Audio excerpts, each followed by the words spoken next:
المرسلين خاتم النبيين شفيع المؤمنين رحمة للعالمين طه وياسين سيدنا ومولانا أبي القاسم محمد اللهم صل على محمد وآل محمد وعلى أهل بيته الطيبين الطاهرين المعصومين المظلومين ولعنة الله على أعدائهم أجمعين من يومنا هذا إلى يوم الدين. أما بعد فقد قال الله سبحانه تبارك وتعالى في محكم كتابه الكريم بسم الله الرحمن الرحيم يا أيها الذين آمنوا كتب عليكم الصيام كما كتب على الذين من قبلكم لعلكم تتقون. الصلوات. اللهم صل على محمد وآل محمد. Alhamdulillah, we have entered the third day of Ramadan, and we started off with the discussion based on Shabbir, the sermon that Prophet Muhammad Mustafa sallallahu alayhi wa sallam اللهم صل على محمد وآل محمد وأجل فرج. The sermon says أقبل إليكم شهر الله.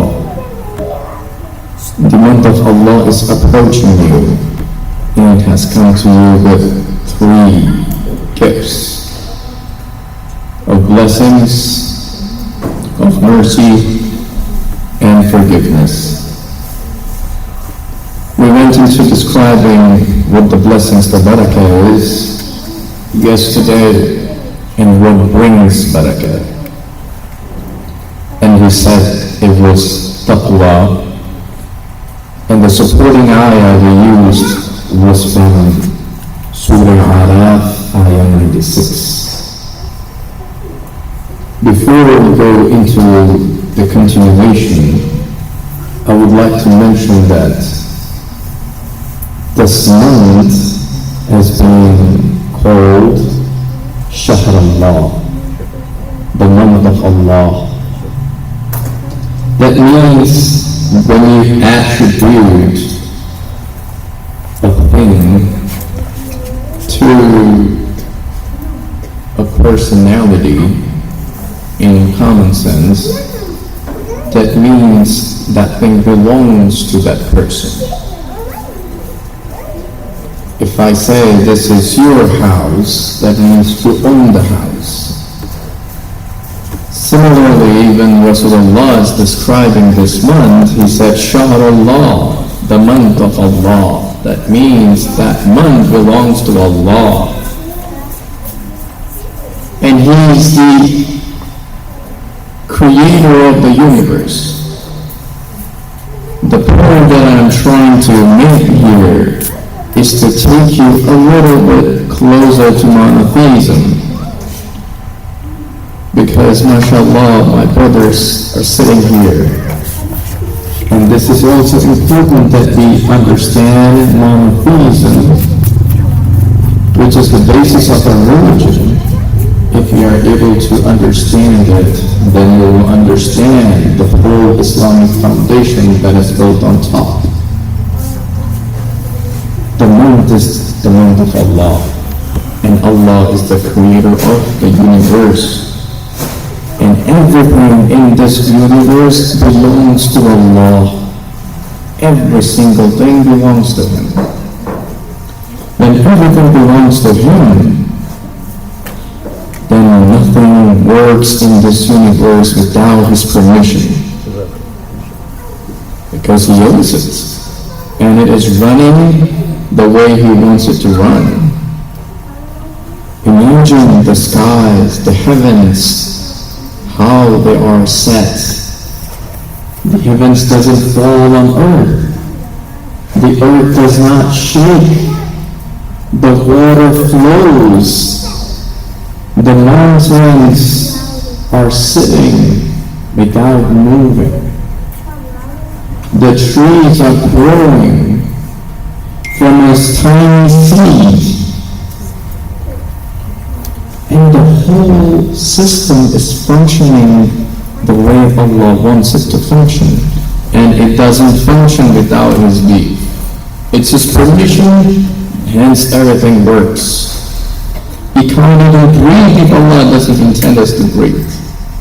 We won't be able to move our hands, although you understand that when we want to move our hands, those are electrical signals that are functioning, and our brain is then making or helping our body move our hand. And I'm explaining in very layman terms. I'm not a scientific person, but basics is what I can tell you. It's the brain that helps everything work. We have a neural network in our body. When nothing works without Allah's permission. When we say, when we intend to do something, we're able to move it. We're able to see, we're able to hear, we're able to understand. And understand this aspect. And Allah says, when He intends to create something, وَإِذَا أَرَادَ شَيْئًا أَنْ يَقُولَ لَهُ كُنْ فَيَكُونُ. When He intends to create something, He says, be it, and it happens. Although Allah does not necessarily have to utter the word kun, He doesn't have to say it verbally. The whole system is running with the permission of Allah.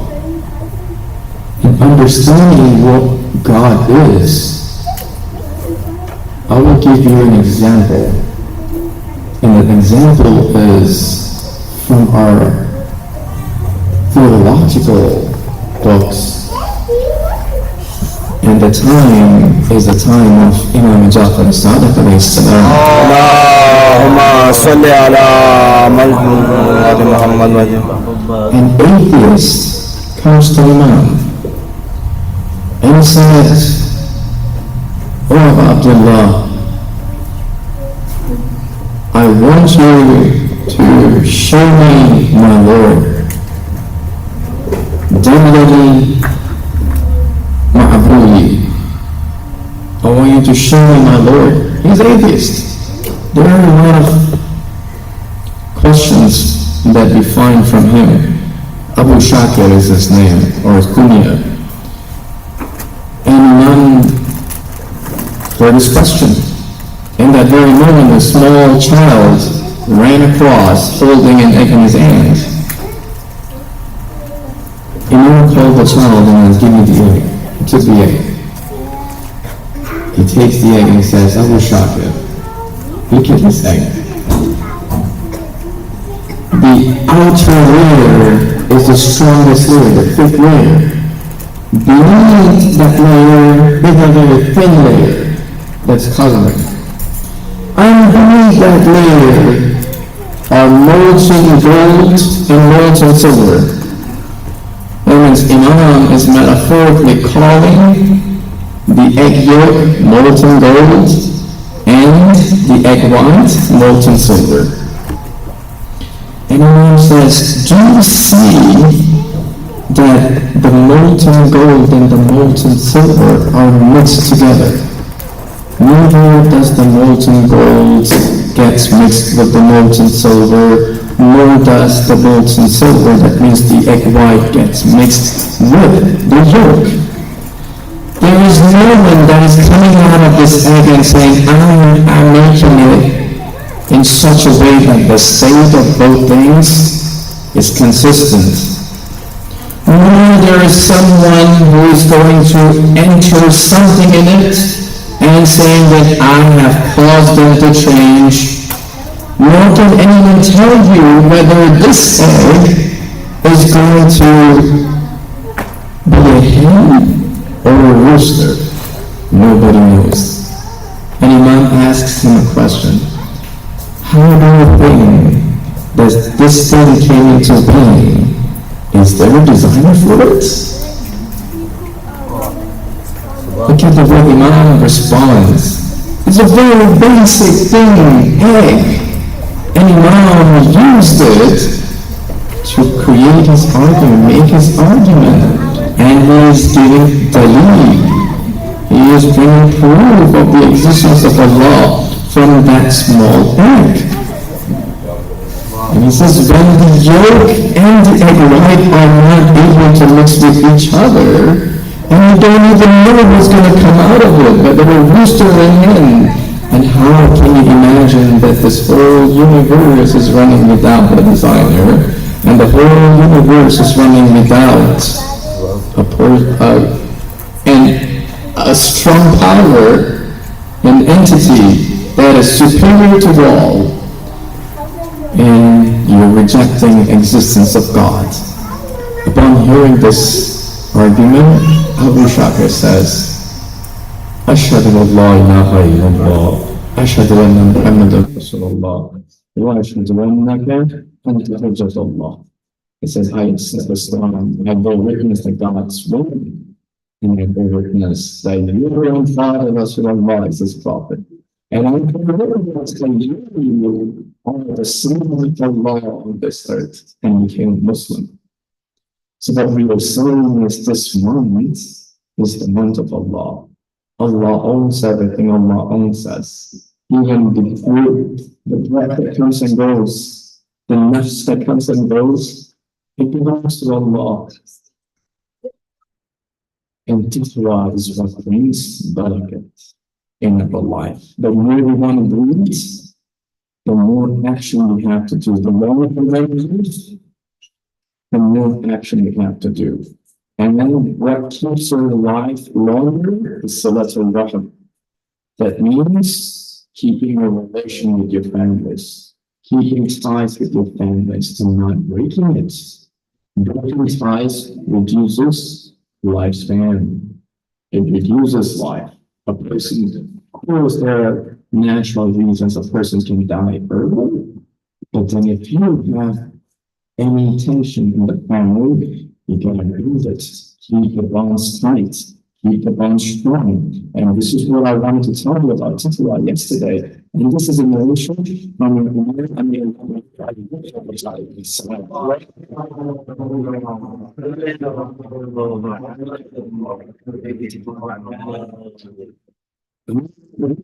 it's explaining taqwa. Yesterday I gave you a narration about taqwa that said when a man is on his private, he thinks of Allah, his fear of Allah makes him guilty of what he did. Allah forgives the sinner. And here he says, the believer wakes up every morning. And he tries to bed at night, fearful, God is a good doer. Because he was always in between two states.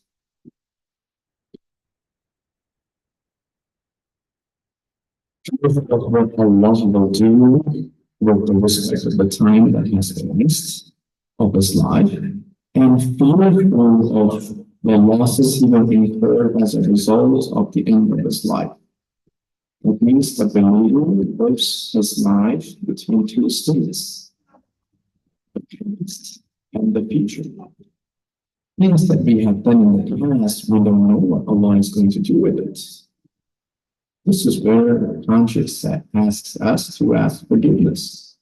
And the month of Ramadan is such a month that Allah forgives hundreds and thousands of universal sins in one single night. And then Shabbir is one such night, and Allah forgives those who the amount of people Allah forgiving Shabbir is almost equal to the rest of the day. Ramadan is about. So, a believer was between two states. The one that has passed, don't know what Allah is going to do with it. The one that's going to come, don't know what the result is going to be. And Imam says, so speed through it.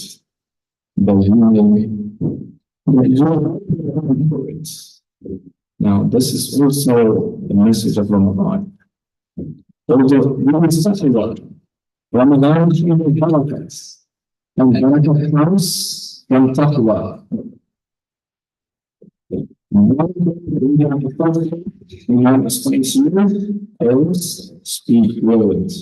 Don't speak ill. Don't use bad words. Always use good words, because if the sweeter the talk is, the higher the possibility that people are going to remember you for your speech. Nobody's going to remember a person who has a bad mouth. People remember the ones who's got husnul kalam, who speaks very sweet. But when he says,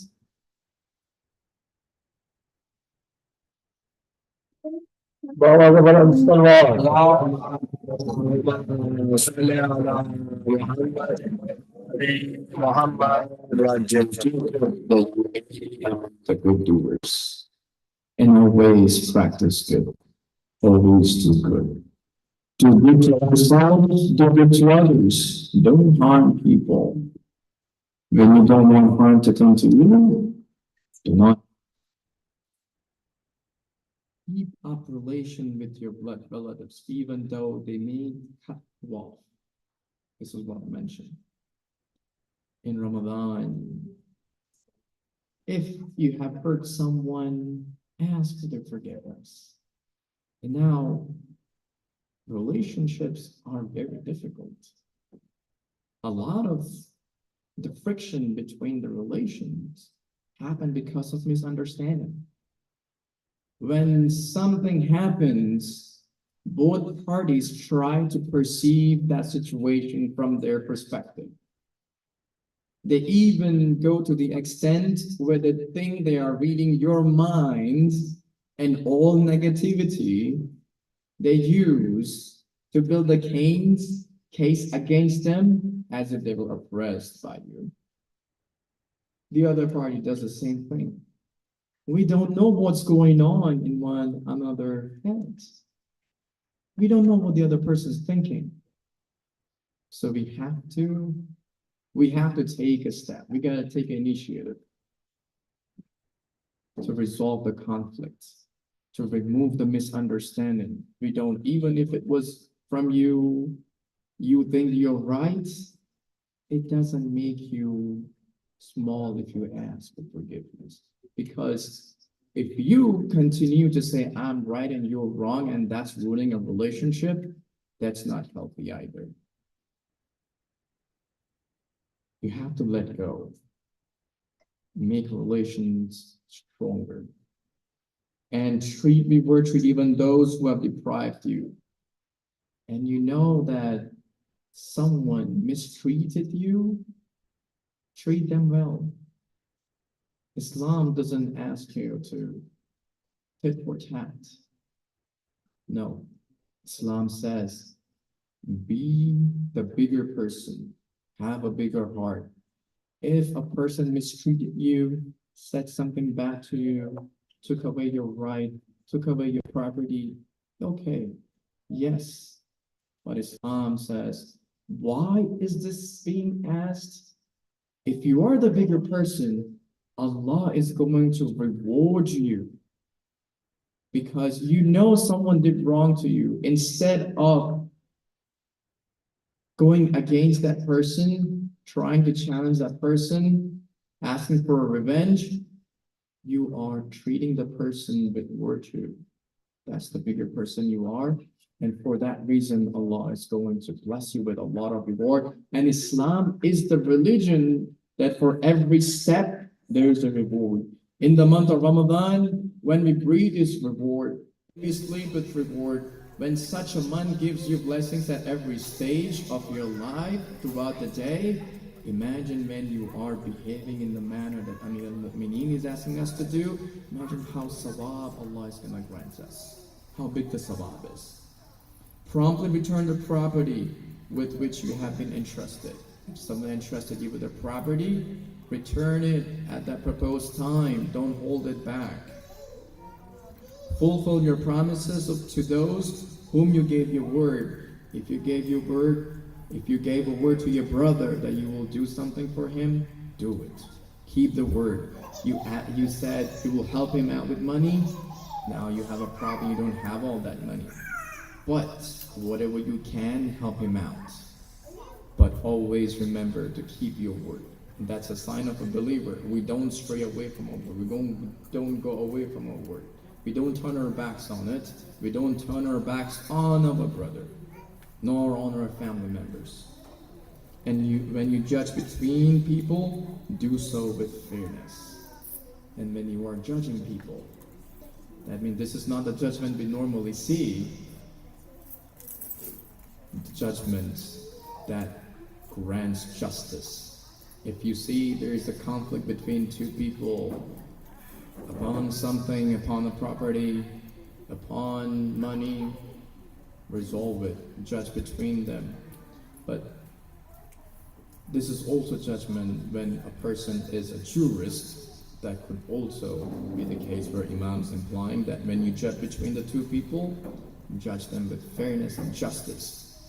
So in this narration, what we learn today is everything that is explained in the khutbah of Sha'baniyah. In this narration helps us understand it much better.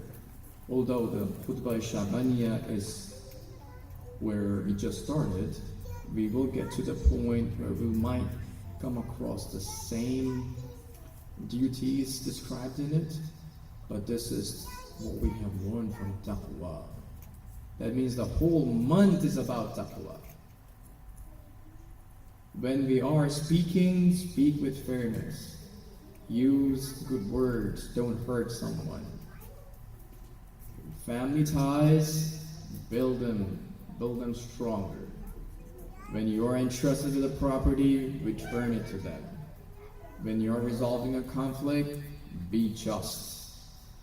And don't hurt anyone. So these are all the traits of a muttaqi, the one that works or that walks in the path of taqwa, observes taqwa, fear of Allah, being wary of Allah at all times, remembering Allah at all times. What it does is it prevents us from committing a sin. Let's recite a salawat. Allahumma salli ala Muhammadin wa ali Muhammad wajjal farajah. We are at time.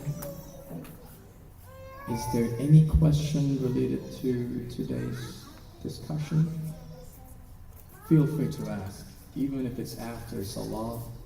Don't be shy. I'm here to answer any questions that you may have. Or if you want, we can sit again after iftar and dua iftitah if anyone would like to. MashaAllah, okay. It will get there. Alright. We ask Allah subhanahu wa ta'ala to give us tawfiq and strength to worship in this month, to be good to one another, to connect with people that we haven't connected in a while, to keep our family ties stronger, and to help each other out, and to do good charity in this month, so that Allah can grant us barakah in our life and in our money, and everything that we do to gain closeness to Allah, to attain closeness to Allah. Subhana rabbika rabbil izzati amma yasifun wa salamun ala al-mursaleen walhamdulillahi rabbil alamin.